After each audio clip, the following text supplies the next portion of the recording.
Ashamaa kabajamtootaa fi jaallatamtoota maatiiwwan keenya guyyaa har'aa odeeffannoo wayitaawaa ta'ee qabannee jirra. Turtiin keessan hammadhuma qophiitti nu waliin haa ta'u. Karoora haaraa shaniin bosonatti haftee baafatte jalaa fashalaa'uusaa maddii amanamaa odeeffannoo keenyaa nuuf ibsee jira. Guyyaa kaleessaa magaalaa keessatti sa'a wal fakkaatutti haleellaa geggeessuuf yaaltus jalaa fashalaa'uusaa odeeffannee jirra. Yaalii kanas ijoollee lola keessoo jechuun leenjistee bobbaasteen akka raawwatamu akeekamus yaaliin kun osoo hin milkaa'iniif hafee jira. Karaa biraan miseensa nagaa filachuun galuuf yaada qabu jettee yaadduu to'annoo ishee jala galchuus odeeffannee jirra. Kanaan dura akkuma dhaga'ame miseensi waraana bilisummaa Oromoo marroon hoogganamaa ture naannoo Adawaa Bargaatti daandii nagaa nuuf wayyaa jechuun galuuf osoo imaluu shanii bosonatti hafteen gocha badii irratti raawwatamuusaa dhagahamee ture. Ammas kan daandii nagaa filatu funaanuun to'annoo ishee jala oolcha akka jirtu odeeffannee jirra.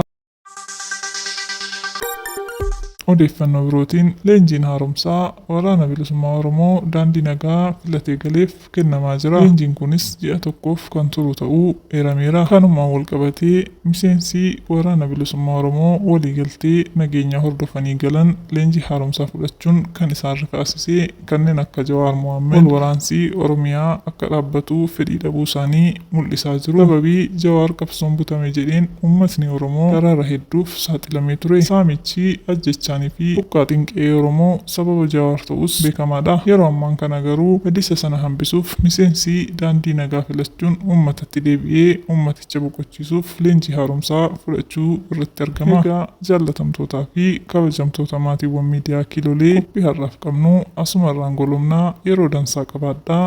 Galatooma.